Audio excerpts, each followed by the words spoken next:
So I would like to invite to the stage the participants of forum number 4, illegal commerce and consumer safety, operational and regulatory challenges, risks, counterfeits, and representation of brands in each country. Please come to the stage, the participants of forum number 4. While our panelists are climbing onto the stage, we would like to let you know that the questions regarding these forum and the upcoming ones, you can make them in the button that is available on the event's website, seguridaddeproductos2024.cl, or scanning the QR code that is in the posterior of your credentials. We also want to remind you that this event is being transmitted internationally on the website itself, available in both Spanish and English. This forum that we have up next will be moderated by Carolina González Venegas. She is a watchdog for the National Consumer Service of Chile. She has many years of experience in the public sector doing this job. She has been part of the Border Inspection Department for the Agricultural Customs Service from Chile. Go ahead, Carolina, the stage is yours.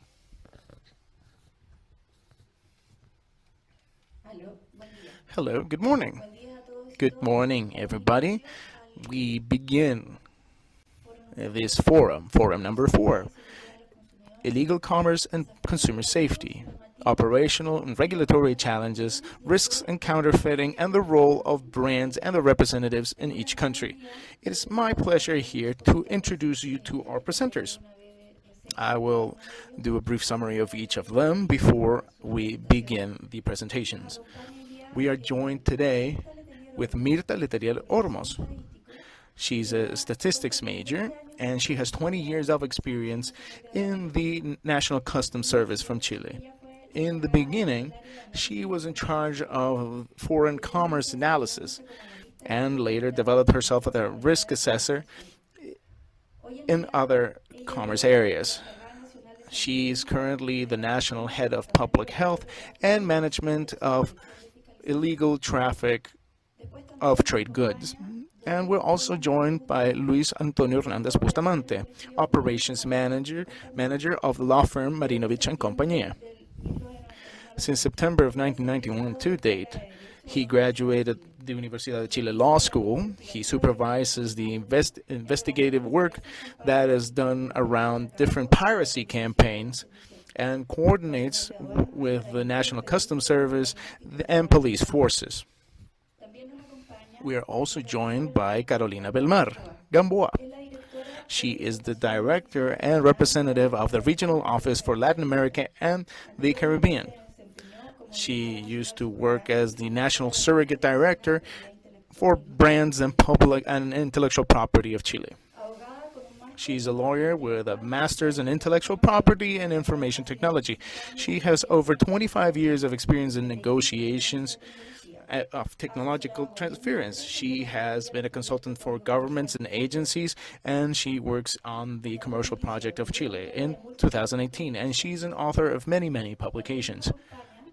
We're also joined by Mr. Sergio Muñoz Quezada, a pharmacist from the Universidad Católica de Chile. He has been working since the year 2014 as head of the National Commerce and Health from Chile, where they audit pharmacies and different drugstores, and they fight the illegal trade of medications. He works alongside other public entities. And finally, we're joined by Sergio Morales Cruz, a lawyer of the Universidad Católica de Valparaíso. He has a master's on labor studies from Universidad Diego Portales. He was head of the Department of Inspection and subdirector of the Labor Direction, and he currently deals with illegal trade in the Chamber of Commerce of Chile. Now, we begin their presentations, for which we have Mirta Letelier starting with her presentation for the Customs Service of Chile and product safety. Well, first of all, good morning, everybody. I'm going to stand up It's more comfortable for me to present this way. I want to first thank you all for this invitation in behalf of the Customs Service of Chile, and being part of this panel is very, very important for the Customs Service because we have a role that is at the front line of this chain of what follows when illegal trade is concerned.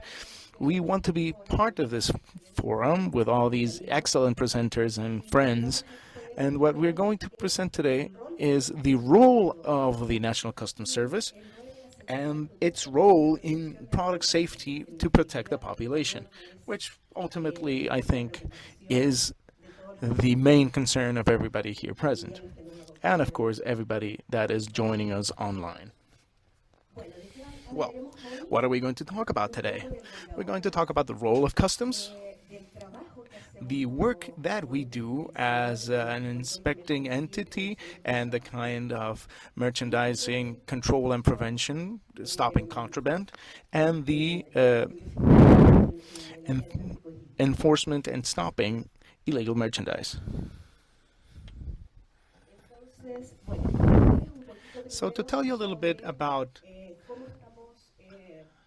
how we are organized here in Chilean Customs. We have 2,000 officials distributed throughout the country. I am part of the national direction. There's 16 regional teams throughout the country, where I want to point out the intelligence and analysis units that we have. They perform a great work protecting the population. It's very, very important. And also to let you know that we have over 100 checkpoints between Visviri and San Sebastian. Now, what do we do as an institution?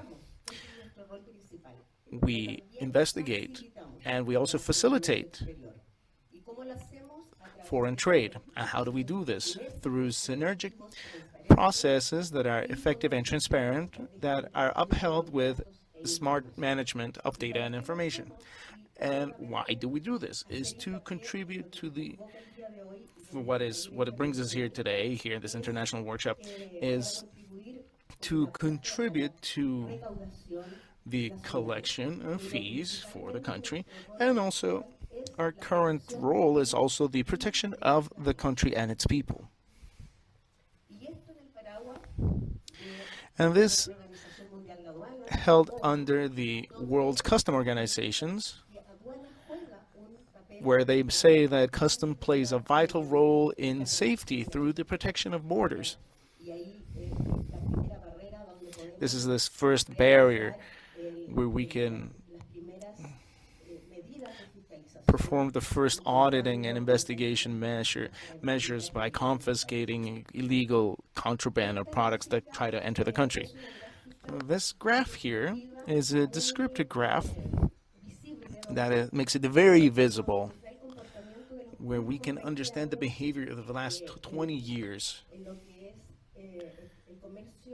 When we're talking about the commercial exchange and the effective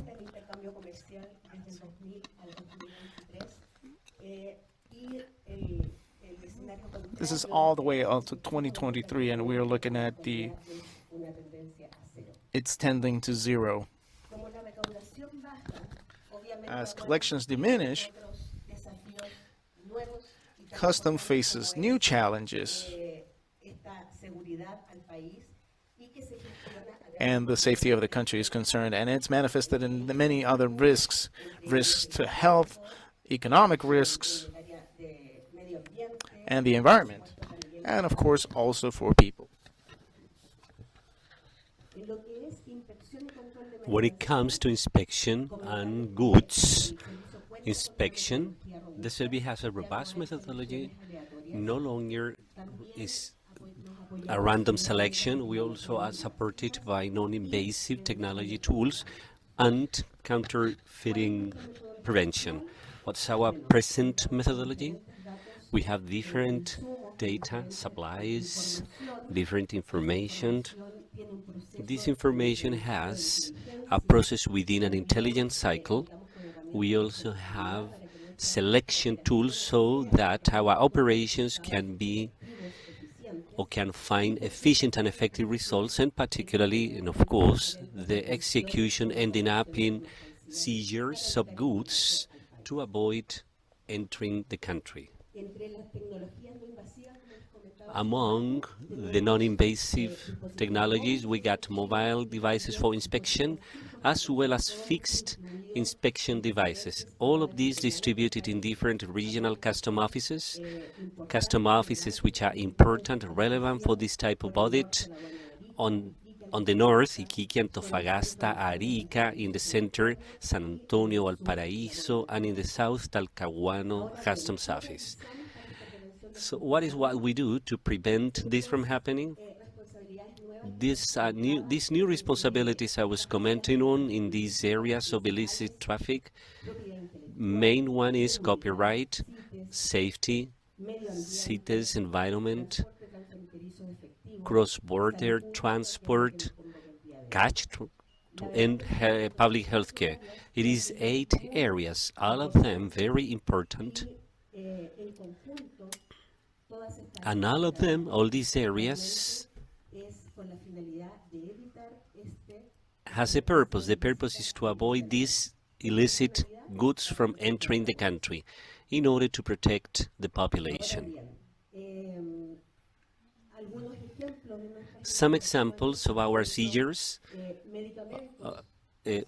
medication, faked medication. We have been able to seize in different places in our country, in different regions.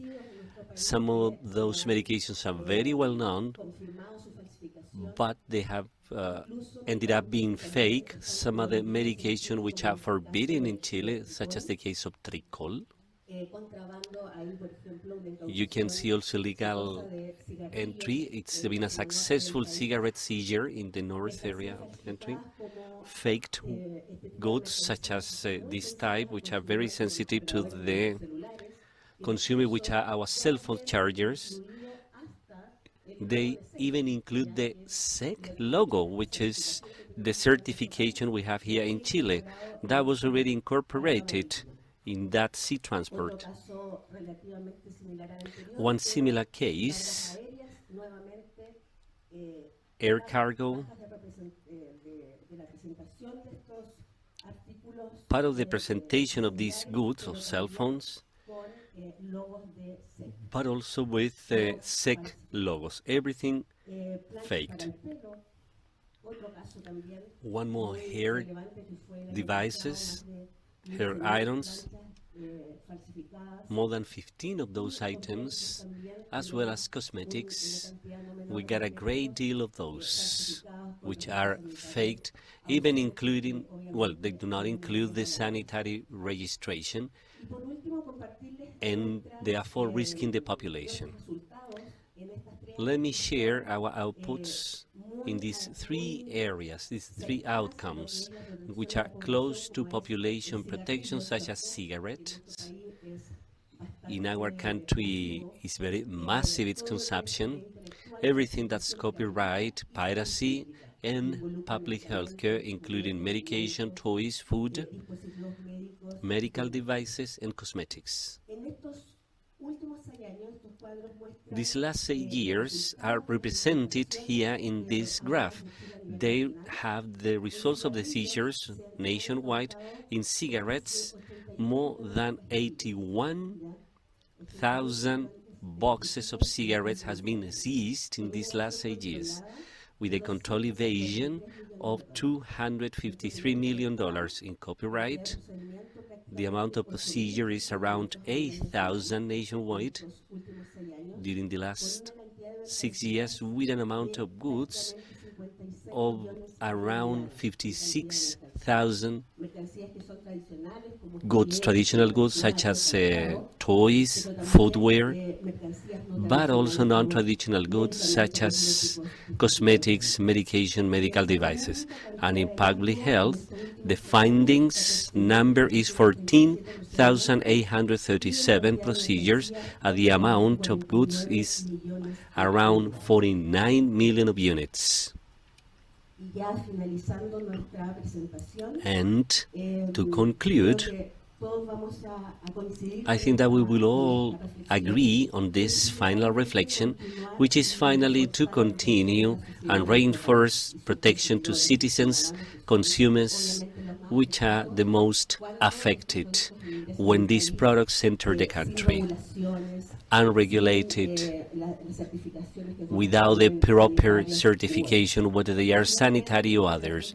And finally, we may all agree on the fact that in order to fight against illicit trade and to later fight against illegal dynamics, the best way is to work jointly among private, public organs so as to fight this illicit traffic which make us be concerned, and also to protect our population. Thank you very much.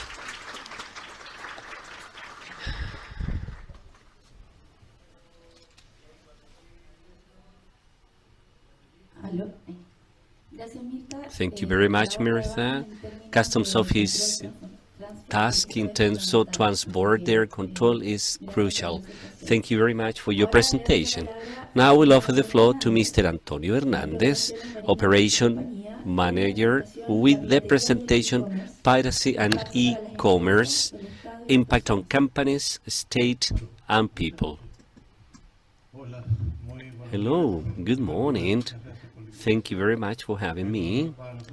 It's an honor to be here. In this 10 minutes I have, the idea is to present our experience. Marinovich and Cecilia is a law firm with more than 25 years of experience where we have implemented anti-piracy campaigns for different industries, video, music, software, sportwear, and so on. And the idea is to express our experience, challenges, the complaints we receive regarding. Okay, there it is. There are some of the companies we represent at present in copyright as well as industrial property. Some of them are related, and during these last days we have incorporated the protection to products, meaning a risk, not only the impact, the economic impact for the company we represent, but we got perfumes, alcohol, where they are massively faking, where the health of people will be affected. We'll see some information on it, but the importance of what we see there is some of the seizures Mirta was talking about. It is millions of products, and that's an opportunity to thank the Customs Office work. Last Wednesday, 25 years were celebrated, referring to the law entitling the Customs Office to seize goods with copyright problems. We got 35 years, and our relation with Customs Office is older. We've been working together as from 1984 by implementing a sort of protocol that at that point there was no regulation, but based on what the criminal code established and the duty to report this type of facts. So we exercise legal errands. Some products were seized. So once again, we thank the organs who have always been with this fight, supporting our work as an office by implementing campaigns. It's been Customs Office, Carabineros, and Investigaciones. There's a missing point there, which is the legal area where there is no a profound investigation. The severity of this matters is not usually taken into account. Some prosecutors just want to file and forget about that matter, except for a massive case such as La Polar, a retail store, because there was an economic impact and impact for a damage for the company, and also impact on people. What you can see there are some slides depicting seizures, 1,000 in Chile, in Iquique, the biggest seizure in Chile, 12 containers of toys at some point in 1995. But based on our experience, and as I said, we've been attorneys of the video industry in the VHS era and Betamax era, and there was a change, a big change when the industry is digitalized. But that time we knew everyone working in piracy. It was not a very big industry. Our investigative work was knowing where they physically operated, where they had their machines, where they replicated the material. The impact of digital piracy was huge, and it changed our world, atomized the supply, and this is what we will talk about. Despite what I was showing you, you can see some images. In the middle, that's the clandestine alcohol workshop. It's the impact for health is very severe. Ethylic alcohol with some flavored was manufactured there, risking people's health. Perfumes, same thing. But despite the figures, despite what I have pointed out, in Chile piracy is associated towards the street pirate, and we do not see the millionaire industry associated to it. You got a post there from last year where they established or they qualified the illicit trade of faked products. It's a worldwide program. It's not local. It's not only in Chile. It's related to maps, criminal maps, and which end up affecting rule of law. There might be figures and they may look old, but it's the only worldwide and serious study regarding to the impact of piracy. As you can see, the amount is huge. It's 2.5% of the worldwide trade in fake products. To have something more local, this is a dimension of the piracy condition on Latin American level, on audiovisual level. In Chile, just due to audiovisual piracy, it is $34 million. However, this is not very observed, taking into account.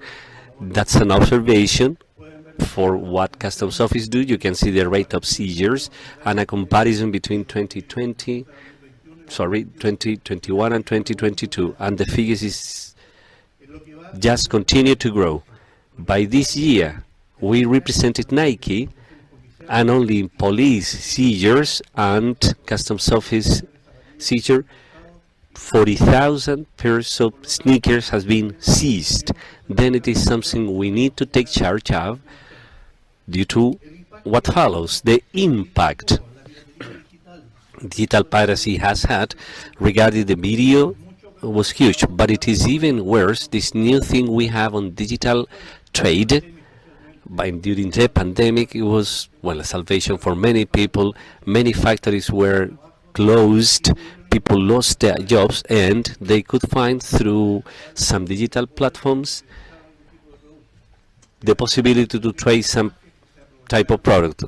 Of course, there were some maps leveraging this and using TikTok and Instagram to make that trade with several fake products, including sneakers, medication, Viagra, perfumes, and so on.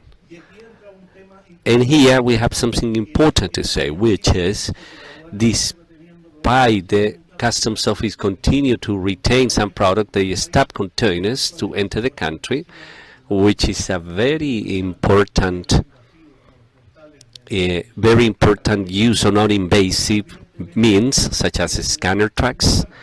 We have also seen a change, which is digital trade. They have an impressive figure. It is 500,000 seizures or recalls in 2012 and 29 million parcels by 2019. We are talking about only the Metropolitan Customs Office. The courier companies will import 50 million of parcels during this year. Picture this, trying to control that is crazy. Now it should capture our attention because this happened not only in Chile but in the world. I just show you an OECD slides on what piracy is. Today, the OECD, they see or they analyze this small package level. 10 pairs of sneakers, 2 cell phones, 3 cell phones, which is impossible, is 170,000 packages entering day by day to our Metropolitan Customs Office, which makes it impossible to audit, control all that big amount of products, which is not something by chance, right? Is to make the audit labor more difficult because it should mean using resources for that. In the early last year, maybe you heard about it, the Customs Office, it's a Chinese provider of fake products of all types. Everything we have bought to them is fake. The Customs Office stopped a shipment with 40,000 packages in just one shipment. After all those shipments, we prosecuted this, and on the other hand, the Customs Office will administratively destroy a part of it, but it shows the level of operations this platform has, the economic level behind this. What we propose is more interaction within audit entities. We are optimistic about Internal Revenue Service is also participating in auditing the origin, content, scope, invoices. In the last days, several audits has been conducted in the central area of Santiago to control that type of products. It will be important that the Consumers Association, such as CERNAC, to whom we thank because we have seen your intervention in several industry, and we are attorneys and representatives in perfumery, thermos. You encourage something in relation to it, also to warn the population regarding the associated risks. There's no warranty, there's no possibility to return all these type of products. If you see in Instagram 5G products, you will see a notice and it says there's no return policy. If it is defective, it's your problem. Finally, we make a call to brands. In our case, we have zero tolerance with all our clients in supporting the audit from the police and from Customs Office, but also we'll make a call to other colleagues to support systematically this, because this is the only way to face as a unit in a public-private synergy. It is important that organization representatives of consumers can also assume a role in informing and making companies accountable. What happens with Falabella? They have a marketplace site where they admit piracy selling along with them, with the original one. It is easy finding an excuse saying, okay, I didn't approve this, but obtaining a benefit through using the added value tax. We should have a unique ethics. We cannot be friends with God and devil. And finally, our responsibility we have as consumers. It's part of all this. If we didn't buy, we shouldn't have the illegal industry. Thank you very much.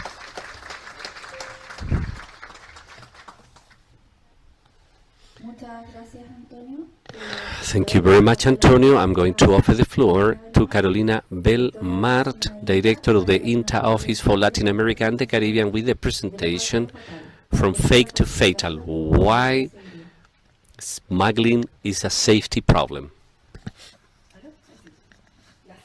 Thank you. Let me see if this works. First, I would like to thank the invitation that CERNAC extended to us through Daniel and all the entirety of the team. For us, this is a great opportunity to be able to meet with all these different authorities.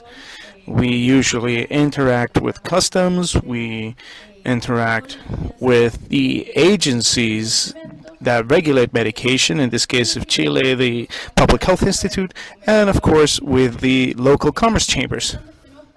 Taking advantage of this space, I would like to take a few seconds to tell you what is the International Trademark Association. This was born in 1978. We represent today over 7,000 organizations of different sizes, from large companies, small companies, colleges, research centers. Of course, that we also have legal offices. And in this, we have over 37,000 professionals that specialize in intellectual property and trademark. And speaking of legal discussion, we understand how we must protect brands, and we approach all kinds of intellectual property matters. How can we protect all these intangibles that are based on human knowledge and that translate into industrial designs, intellectual property rights, trademarks, copyrights, authorship, patents, utility models, and of course, brands, and disloyal competition. That is another mechanism, along with trade secrets, that we need to face. We have regional offices worldwide for Latin America and the Caribbean, and the representative office is here in Santiago de Chile, and I have the honor that since the pandemic I've been the director of the office. Usually office directors were not native from the country the office is located in. We have members in over 185 countries. Next year we are opening one in the Middle East, in Dubai. And that allows us to be closer to our members, to represent and assess their doubts, and be closer to different authorities of different countries, depending, of course, of the realities and needs of each one of them. Now, if you could play the video, please. Las marcas importan. Nos entregan la oportunidad de hacer elecciones que reflejan quiénes somos y quiénes queremos ser. La propiedad intelectual detrás de una marca motiva la innovación, crea empleos e impulsa el crecimiento económico. Protegiendo la propiedad intelectual, promueve la seguridad de los consumidores y ayuda a luchar contra el contrabando y el trabajo infantil. Aprenda más sobre la propiedad intelectual y cómo te protege a ti y a las marcas que te importan. Aprenda más en INTA.org. INTA, International Trademark Association. Antonio was referring extensively to the damage to our society that counterfeit and fakes and piracy have in our countries. I want to refer to another element that has to do with the public interest when it comes to protecting intellectual property rights, which is the economic contribution that they have for our society. According to this last study, these studies take times. The United States and European Union do them every 2 years. The OAS a little bit longer, and we also like to contribute ourselves. What we have available in the United States, the industries that use intellectual property intensively contribute over 40% of the GDP of a country. And they represent over 33% of direct employment. In the case of Latin American countries and the Caribbean, since we're talking about the OAS, I am going to focus on countries in this region of the world. According to the latest report that was made by the European Union Observatory with their own methodology, they made an analysis over 5 countries of a region, and if you can observe, in percentage, according to their estimates, they say that around 48% of the GDP of our countries are related, or it's because of labor fields that use intellectual property extensively, and that they represent over 23% of formal employment. As INTA, we wanted to collaborate and zoom in into the specific contribution that brands have. And I was saying that intellectual property rights are very tangible and bring a lot of benefits, and better known brands, the ones that are used the most in Latin America. In 2020, we led a study that covered 10 economies of our country. Why did we choose these 10 economies? It's because Several of them are the largest economies in our region, but we also considered the availability of public data. Unfortunately, the same availability to this day doesn't exist at the same level in every country that would allow us to do analysis of this kind. We outsource these analysis to an investigation server, the Service of Economic Studies in Argentina. And according to this, on the one hand, they contribute over 22% of the GDP on average. It's an important number. There are some countries where that number is even higher. That has a very relevant importance when it comes to exports and imports. And it's the goal that all countries have, which is having a better positioning in the commercial exchange worldwide. And they're also very relevant in formal employment. And here I want to insist. I think Sergio is going to explain this a little bit more, but these industries not only provide formal jobs, we also made a comparison that we call the salary price. These industries, for their employees, they provide salaries that in average are 20% over for other industries that pay for the same kind of services. So it's not only formal employment, it's not only an employment that has social security, that is financed, the finances pensions in the future, they also pay better salaries, and that is a direct benefit to our society. Meaning that there's not only the loss, when we're talking about intellectual property and brands, we're not only referring to how this affects a determined company or sector of the industry, but how this affects in general affects society. And here I would like to reinforce what the previous presenter, when he says that unfortunately here we have not only tax evasion, but there's also informal employment, and therefore they employ minors, and sometimes there's also forced labor, and it is a problem that not only affects those who are titular of those rights. This is why we want to highlight the work that so many agencies do in this matter. For time constraints, I'm going to refer to two products specifically where they are directly affecting the health of the population. From the one hand, we have medication, and then I'm going to give you a few examples of toys. These four products are the products that are widely counterfeited in Latin America. I would say that the food industry would be an exception, and medications were not that falsified. But because of the pandemic, we've seen the falsification of and forgery of different medication and medical devices that increased in the last few years. And compared to normal levels, this has not really diminished. It has maintained. And electronic commerce involves everybody, and also brand titulars.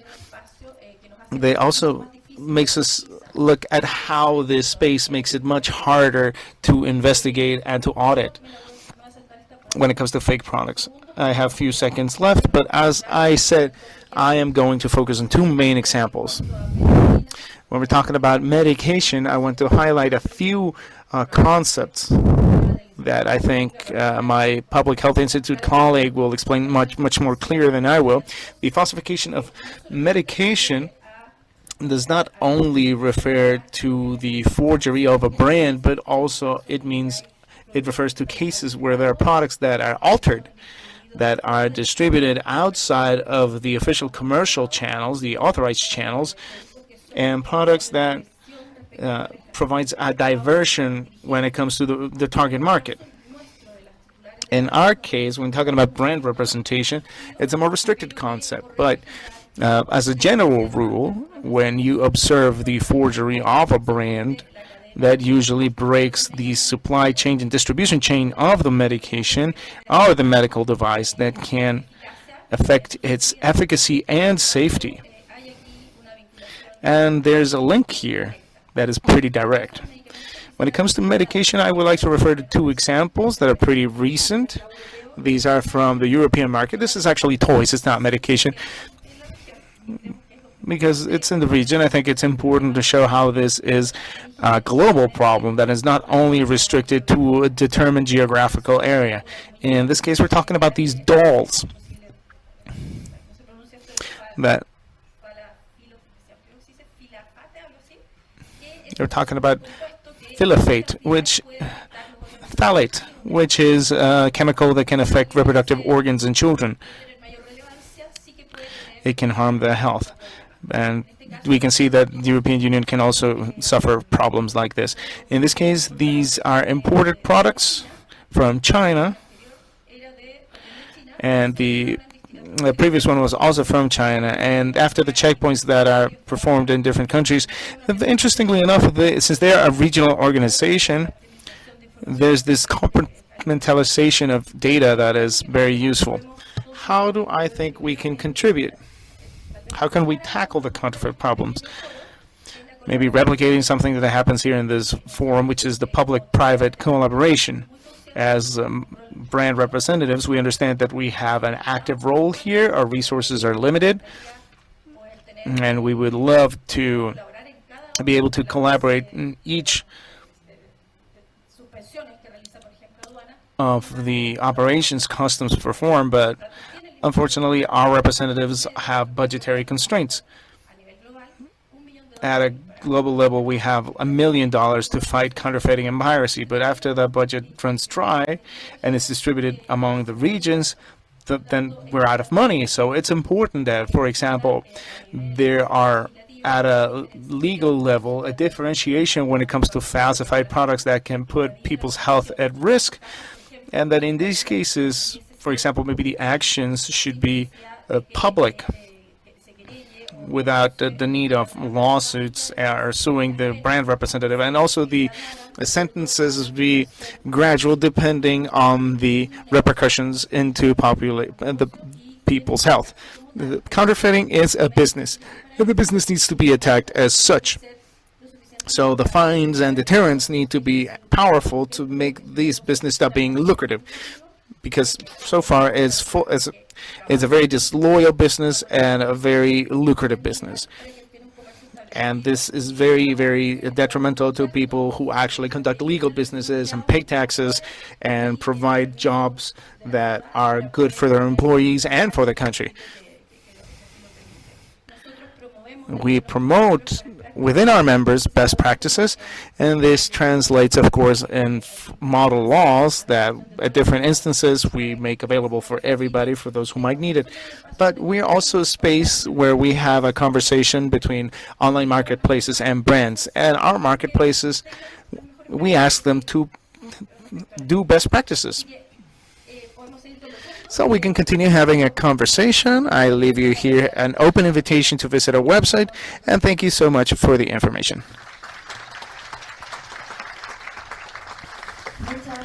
Thank you so much, Carolina, for your presentation. We move on to illegal commerce and product safety. And I gave the floor to Mr. Sergio Muñoz Quezada, Chief of the National Commerce Control Area for the National Agency of Medications. First of all, good morning. Thank you for the invitation to this forum. It's always important to have these types of conversations, see the status that we're moving forward, and of course have a conversation regarding what we can do to fight these types of illegal commerce. That, as it was mentioned, is a grand matter, very important, especially in medications where health risks are so much more apparent. First, we're going to look at three main topics, which are general aspects, look at falsified medications and illegal commerce, and the regulatory challenges, which I think are very important to talk about. In Chile, the Public Health Institute is the regulatory entity of medications at a national level.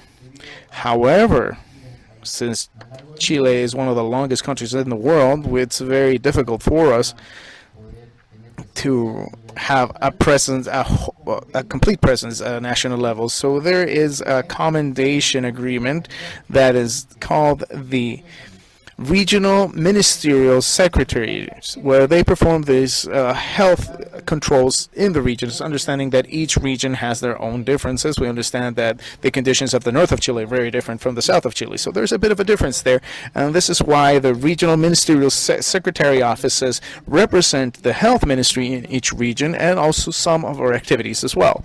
And some of them we can also be generated in a central manner through the Public Health Institute. That is more or less the map that we have charted, where we do all this medication auditing at a national level. What is the auditing and controls that we do? The entrance of medications into the country, we're talking about manufacturing, distribution, expenditures, distribution, and also exports. Obviously, while implementing all the necessary checkpoints, understanding the knowledge of each company and the people, and so there's a good source of information, understanding how the trade of medication is and the people involved in it. What is the main difficulty is that we have all of this from legal commerce, because illegal commerce is not framed around regulations. Medications are controlled products not only in Chile but also all over the world. This control has standardization processes. It's different depending on the country, but there's always a permanent control throughout the entirety of the supply chain. We have laboratories that manufacture, that make these raw materials. We have what we call representative registers, which are companies that represent other companies that have their own productive processes, but they do import the product already ready for commercialization. And we also have drugstores. We have pharmacies that stockpile these medications and they distribute them. These drug centers are the ones that stockpile and handle the logistics of distribution. Each one of these needs to be authorized. It's an express authorization from the Public Health Institute. And finally, we have the last link in the chain, which in our country are the pharmacies or small drugstores. It's mainly pharmacies that provide medication to patients. That is the supply chain where the medication should flow. And this flow could be from the production laboratory directly distributing to pharmacies, or from the production laboratory to the drug stocks and then to the pharmacies. But what is the problem when things happen outside of the chain? The difficulties that we see is that we're already seeing many actors that we need to detect at what point do they leave the distribution chain. What are these forged medications and the reality of our country? This is all surrounding the regulatory framework in our country. First of all, falsified medications are the ones that escape from the supply chain and that we can see them on these free markets. As you can see here, before the pandemic and after the pandemic, we can see them on the public roads as well. But of course, people will say, yeah, but these are real medication. Nobody is falsifying these medications. But they left this controlled chain. We understand that medications are controlled because they need to be controlled when it comes to moisture and temperature. This is a very strict parameters because laboratories perform stability studies. So if they leave these thresholds, these standards, these storage conditions, the efficacy and safety of these medications can be lost. What happens with these medications? The people and consumers, they just buy them because they're cheaper, they're easier to access to them, but they do not guarantee efficacy and safety. And they lose that feature. They lose that essential feature characteristic of the medication and can be detrimental for people under treatment. A very simple example, a person that's treating hypertension, chronic hypertension, buys these medications outside of the distribution chain, but they won't notice that the efficacy of the medication has been affected, and they will be having higher blood pressure, and that of course can lead to heart attack or any sort of other detrimental effect. and this can happen to other people. So the risk is there when we're dealing with these medications that are outside of the distribution chain, because there is no temperature control or any other checkpoint that can make us ensure the quality of the medication. These are the seizures. A slide on this made by police, and they finally get the Public Health Institute. It's been increasing during the pandemic. There was a stability, but it's been increasing. This does not reflect the illegal trade of medication on the street. Rather than that, it reflects the police activity before this activity. There are some years where some police areas are more preventive with medication, so this is a reflection of that. It doesn't reflect the trade, but as you can see, it is increasing anyways, and you can see some figures. In 2022, there was an increase of 2,000% in medications, because we started to find not only people on the street, but also full warehouses for illegal trade. In 2022, figures skyrocketed, and we found a warehouse in Santiago supplying this illegal trade, and it had 9 tons of medication. What's the reality? We got those medications which are outside the standard, control is lost, and they are risky, but we also have this reality which have to do many times with intellectual property, which are the medication copies. In our country, this reality is much lower than the previous one, but anyway, it's been increasing.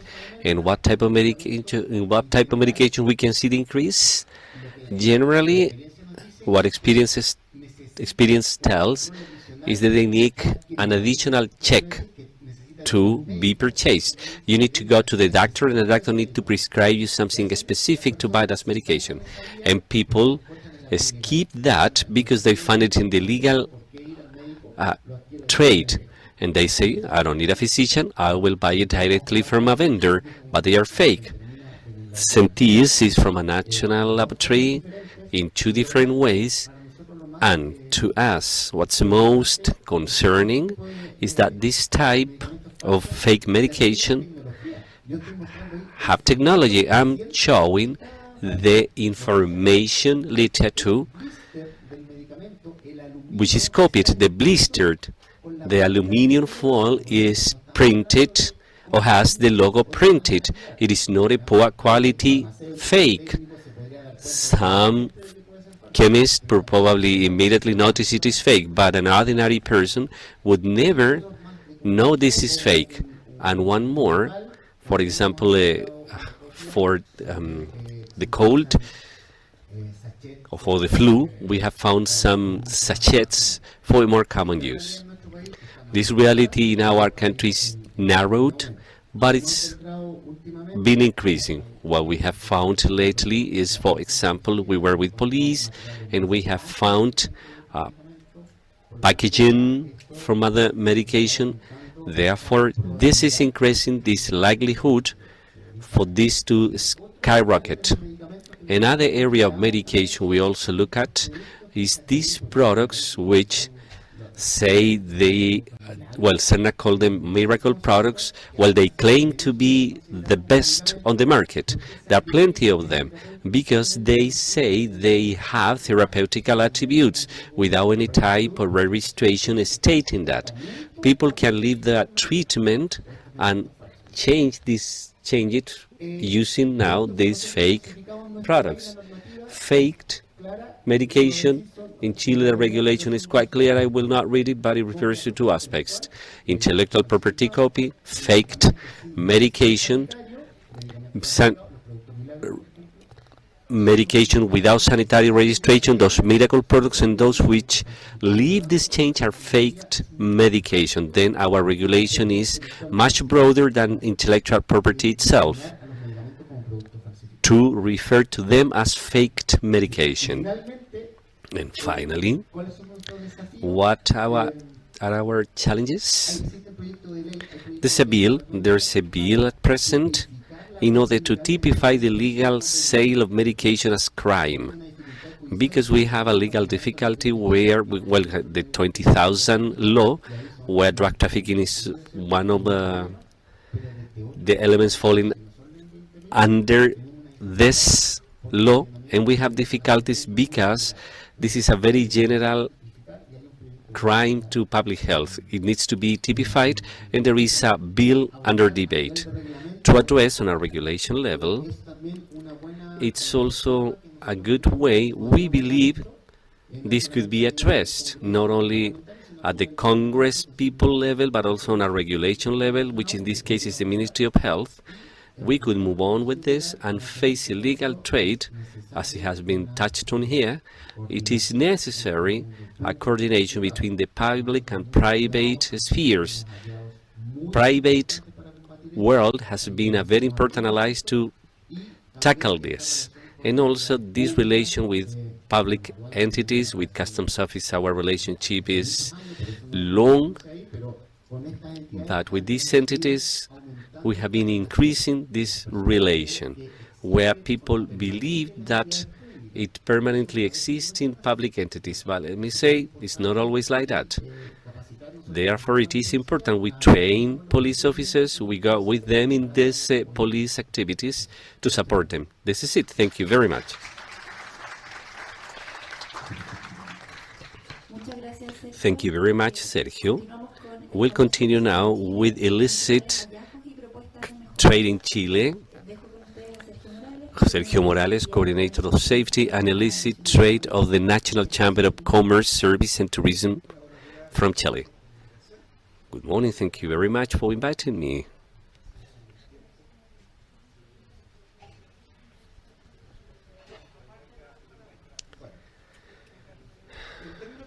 In general terms, we know that illegal trade is a very broad world, including practices forbidden by law in relation to the production, shipment, possession, distribution, and purchase of goods and services.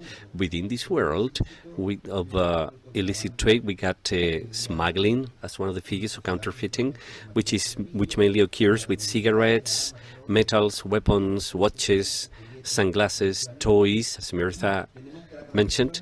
We got people trafficking, which is part of the illegal trade. Fake products such as luxury goods, cosmetics, toys, technological devices, piracy, books, softwares, music, works of art, movies. The sale of products which has been stolen, forbidden trade, and animals, hitmans to be hired. It's such a big phenomenon, and this is subject to regulation which is not complied, as for example the illegal sale of food in medications. Well, we recently saw a presentation. The way they trade it, sometimes it is illegal. This phenomenon crosses other type of trade, which is informal trade. Informal trade, we have talked about people working on their own, generally small stores, which is the direct sale to the consumer, and is usually for the street vendors, some of them without even municipal permit. And we also have something that's happening through the social media, so the digital media. We can see in Facebook and Instagram, where people offer a great deal of products. And we sometimes understand that might be someone trying to be an entrepreneur, people who want to promote their businesses through social media, but we need to pay attention. Not everything being offered in the social media is a safe product, is a legal product. As an observatory of the National Chamber of Commerce, during January now, 2024, we launched our first survey. It is the only survey in Chile which captures perception of illicit trade and counterfeiting. And in January this year we'll have the second version. It will be more fun because you will be able to compare data. Within this, the thing about the phenomenon of illicit or illegal trade is usually associated to unemployment. lack of safety, other smuggling figures, and drug trafficking. One more thing, also important, is that at least one-third of the people recognizes the bite in informal markets, and many of these products are illegal products. In the last 3 months, 28% has said they have bought. What products do they buy? Clothing, craftsmanship, cleaning goods, food, medication, cigarettes, footwear, books. And the question here is, what's legal, what's illegal, what's faked, what's act of pirates, and we know that most of it is illegal. One more thing is that the consumer points out that, generally speaking, more than 70% claim they can recognize whether a product is faked from smuggling or from piracy. Where can they know that? In clothing, technology, cigarettes. They say they claim they may know this in terms of medication and in books. There is a very important awareness in the consumer that the product they are buying, they are consuming is illegal, but anyway, they buy it. People claim they want to buy alternatives to legal trade because of somehow, and what we do as a chamber, I know all of them, we've been in other occasions and we try to contribute for that, which is generating or raising awareness that when you are buying an illicit trade, you are feeding a chain upstream. You are feeding the producer, the importer, the one with the warehouse, the distribution chain, and that goes along not only with the sale of fake sneakers or fake perfume, but also more severe crimes. Most of the people want actions to be taken to reduce this.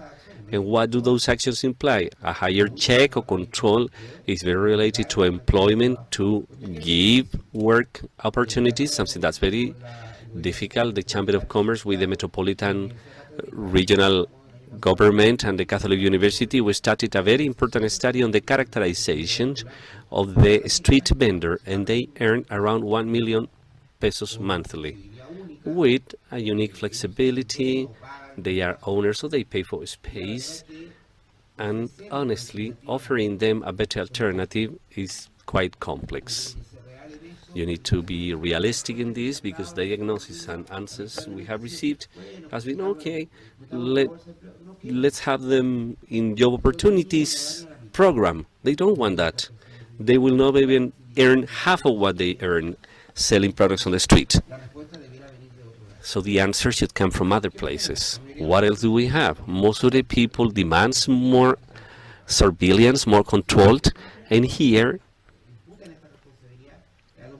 they blame on municipalities. We see this, well, not worth to mention.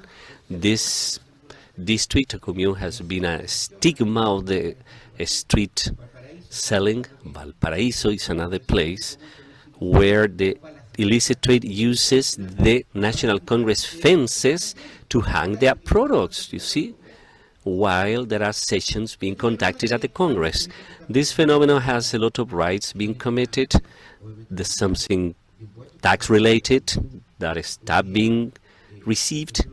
Nowadays, in terms of cigarettes, 49% of the cigarettes being consumed in this country are from smuggling or counterfeiting, and they are sold at a ridiculous price. Let's talk about 5,000 pesos, and you can find it on the street of 1,000. The way to be a competitor to generate other taxes is not the solution. We also have affectation to municipal rights, customs office regulations, labor regulation, because we had a lot of informality, even people trafficking, intellectual property, asset or money laundering. We can see that. We see that every day. And there's plenty of authorities who are very related to it. There is no a unique or a single authority, and that's the problem. Medications, I will skip it. It's been mentioned before. There's no need to repeat this. But let's talk about the opticians' stores. glasses store. We have an observatory, then we noticed, and yesterday we had a session, and one of the phenomena emerging from this is the glasses store, opticians store, not only in Santiago but also in the rest of the country. Those are the figures, more than 200 of these stores downtown. On Maquiver Street we got galleries full of this type of stores selling glasses. There was a report by the Internal Revenue Service and the Opticians Optical Chamber, and several audits were conducted. They found facades, why they use this to launder money, to do money laundering. We have braces that are all Ray-Ban, and we know this is not true. We also have illegal laboratories where they build or manufacture these glasses. And we also have labor informality by many foreigners who are used as capturing people. And as observatory, we are in a public and private instance where different panels of the chamber, including local chambers, such as Santiago's chamber, Concepcion chamber, and also our associated guild in the companies, and many services such as police, customs office, municipalities, INAP, and the Internal Revenue Service, prosecution's office, and we have moved on several measures. Yesterday we launched 50 measures to fight safety matters related to trade, also illicit or illegal trade, and street selling. One of the important things emerging from this work, and I want to show you this. This picture was taken 5 floors above. There was a work done with the Secretary of Crime Prevention. We propose to create a policy against this. So in that sense, we think that it was well welcome from the ministers, to have one of them, and we end up now with a draft soon to be published. Is in the President's hands, and this is the first time to have a national policy of illicit trade with a coordinating authority, so we can have the results we are pursuing, because today we are facing such a complex phenomenon which require the articulation of all the institutions. Today they are struggling, but we need a coordination. Thank you very much. Thank you very much, Sergio. And with this last presentation, we conclude this panel, this forum. Thanks to all our panelists, and also thanks to their reflection with all the information you have presented and the challenge we have as society in order to move forward in how to fight against this emerging phenomenon require our coordination. Thank you very much, and we conclude this module, this panel.